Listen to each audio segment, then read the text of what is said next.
Salam sahabat sosiolog, dalam video kali ini saya akan membahas mengenai film dokumenter yang diproduksi oleh Watchdog dengan judul Undocumented. Jadi Undocumented ini menjelaskan tentang pekerja migran ilegal atau tenaga kerja ilegal yang berada di Malaysia yang didokumentasikan oleh Watchdog ketika pandemi COVID-19 melanda. Sebenarnya memang TKI atau pekerja migran ilegal itu sangat rentan terhadap tindak kekerasan, terhadap human trafficking, bisa dijadikan sebagai budak, ya, bekerja tapi tidak digaji, dan juga bisa dijadikan sebagai pekerja seks komersial. Ini sebenarnya miris sekali memang para pekerja migran yang ilegal ini. Tapi sisi lain yang akan disorot di dalam film yang diproduksi oleh Watchdog ini adalah sisi bagaimana para pekerja migran ilegal ini berjuang ketika pandemi COVID-19. Nah, bagaimana analisis sosiologinya dan juga bagaimana solusi-solusi yang bisa kita lakukan untuk memberikan tawaran terkait permasalahan ini. Simak terus video ini sampai selesai ya. Jika mau dianalisis dengan analisis sosiologi, kita bisa melihat praktek sosial para pekerja migran ilegal ini dengan teori praktik sosialnya Bourdieu. Jadi kita bisa melihat kenapa sih para pekerja migran ini susah sekali untuk diatasi. Itu karena adanya habitus dari para pekerja migran ilegal yang setelah berhasil menjadi pekerja migran ilegal di luar negeri, ketika dia pulang kampung, dia menceritakan keberhasilannya sehingga menarik para saudara, kerabat, bahkan temannya untuk sama-sama berangkat. Sekali lagi, mereka sama-sama menjadi pekerja migran ilegal. Jadi habitusnya sudah terbentuk seperti itu. Selain itu, para calo, terus sistem yang dibentuk oleh para calo dan juga sistem yang dibentuk oleh beberapa oknum tertentu untuk bisa meloloskan para pekerja transmigran ini baik melalui laut maupun darat itu sudah sangat sistemik dan sulit untuk diberantas. Selain itu, biaya untuk menjadi tenaga migran yang legal atau yang documented itu juga cukup tinggi. Jadi ini menjadi sebuah permasalahan yang nggak bisa selesai-selesai. Kalau kita lihat dari habitusnya seperti itu, tapi kalau kita lihat dari modalnya, memang sumber daya manusia ini menjadi sebuah problem tersendiri, yaitu merupakan modal budaya. Jadi para tenaga transmigran yang ilegal ini rata-rata tidak memiliki keterampilan atau pendidikan yang bagus, ya, sehingga mereka menjadi pekerja migran yang ilegal. Nah, yang kedua dari modal ekonominya, juga mereka rata-rata menjadi pekerja transmigran itu karena mereka ingin untuk memperbaiki taraf hidupnya. Dari segi modal ekonominya rendah sekali mereka. Modal sosialnya apalagi? Mereka jaringannya itu hanya jaringan-jaringan hanya sekitar di desanya, ya.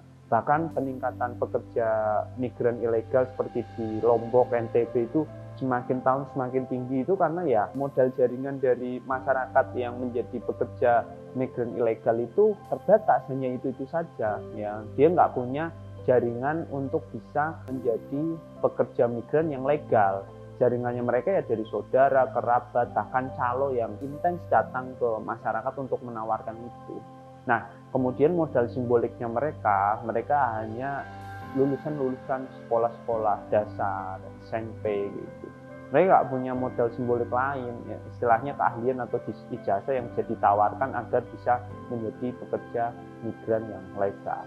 Selain itu, selain modal-modal tersebut, ya, arena untuk menjadi pekerja migran ilegal itu rata-rata kalau nggak ke Arab Saudi, itu ke Malaysia. Jadi memang arenanya itu sudah memiliki arena khusus, ya, pekerja migran ilegal ini. Seperti dokumenter yang dibuat oleh Watchdog itu juga rata-rata misalkan pekerja transmigran yang ada itu melakukan proses menjadi transmigran ilegal itu ke Malaysia gitu. Nah, ini merupakan sebuah praktek sosial yang sudah berjalan sedemikian rupa. Maka bagaimana sih solusi untuk mengatasi ini? Jadi solusinya untuk menyelesaikan permasalahan imigran ilegal ini, itu sebenarnya kita bisa lakukan pertama dengan memperbaiki sistem penyaluran tenaga kerja ke luar negeri ini sendiri. Ya, sistem pengamanan lokal maupun nasional ataupun internasional juga harus diperketat. Koordinasi dengan pemerintah daerah, koordinasi dengan penjaga batas-batas wilayah, dan kemudian koordinasi dengan negara luar juga. Nah, di sini sistem pendataan dan lain sebagainya ini harus diperbaiki lagi. Karena kan miris sekali, seperti pada saat kasus COVID-19, maka yang tertangani adalah mereka pekerja migran yang terdata. Bahkan penjemputan para tenaga migran yang ada di Cina pada saat itu, di tahun 2020, itu hanya mereka yang terdata.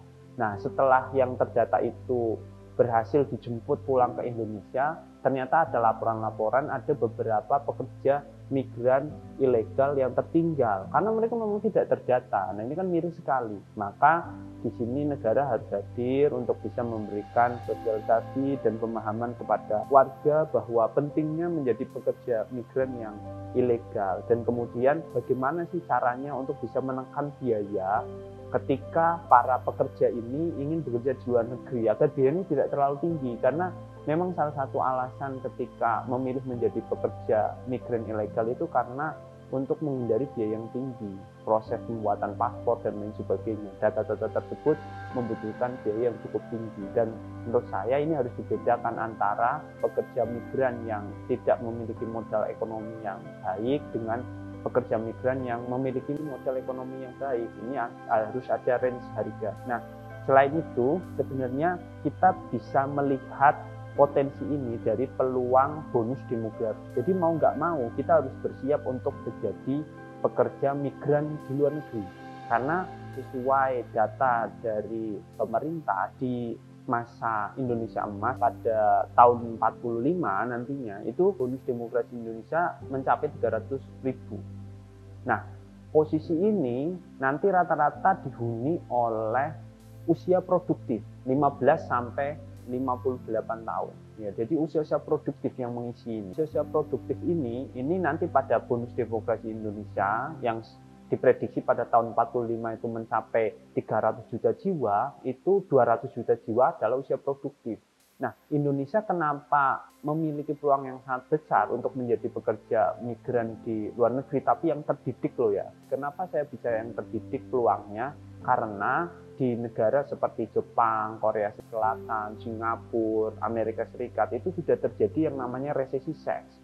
Jadi negara-negara maju tersebut justru mengalami penurunan jumlah penduduk. Nah, di sini kan berarti peluang pekerjaan yang ada di luar negeri tersebut bisa diambil oleh generasi-generasi muda Indonesia. Maka generasi Indonesia itu harus mempersiapkan diri. Sistem menjadi pekerja migran ini pun harus diperbaiki agar nantinya para generasi-generasi muda atau usia produktif yang ada di Indonesia yang mempersiapkan diri menjadi pekerja migran itu tidak terbebani dengan syarat-syarat administratif yang mahal. Selain itu, generasi muda juga bisa memanfaatkan untuk meningkatkan sumber daya manusianya. Jadi mereka harus meningkatkan kapasitas untuk belajar bahasa. Di zaman sekarang bisa memanfaatkan dengan adanya teknologi metaverse. Jadi generasi-generasi Indonesia itu, generasi muda bisa belajar bahasa menggunakan teknologi metaverse atau Ome TV, jadi bisa belajar bahasa dengan berbagai teman yang berasal dari negara-negara yang lain. Maka ini akan menjadi jembatan emas bagi produktivitas generasi emas Indonesia di tahun 45, sehingga mereka akan siap menjadi pemimpin dan calon pengganti di perusahaan-perusahaan luar negeri, yang mana negara-negara seperti Jepang, Korea Selatan, Singapura, Amerika Serikat telah mengalami resesi seks. Otomatis mereka akan kekurangan sumber daya manusia untuk mengisi beberapa jabatan-jabatan atau posisi-posisi penting. Jadi menurut saya ini menjadi sebuah perhatian yang sangat penting. Di lain sisi memang ketika kita membahas mengenai pekerja migran ilegal yang mana mayoritas adalah mereka yang memiliki SDM rendah, kemudian modal ekonominya rendah, modal pengetahuannya rendah, modal simboliknya juga rendah. Tapi di sisi lain kita harus bicara mengenai pekerja migran ini terkait bonus demografi. Jangan sampai dengan adanya bonus demografi ini, dengan tidak dipersiapkannya sumber daya manusia, penguasaan bahasa, ya, terus manajemen sistem pekerja migran ini tidak diperbaiki, maka yang akan terjadi malah terjadi peningkatan pekerja migran yang ilegal.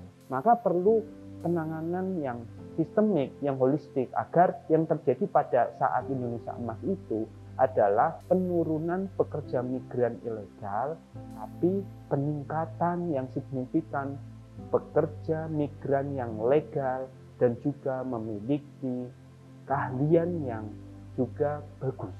Nah, kurang lebih itu yang bisa saya bahas di video kali ini. Semoga bermanfaat. Selamat menonton film Undocumented, dan nanti kita bisa diskusikan lebih lanjut di komentar di bawah ini. Terima kasih sudah menonton.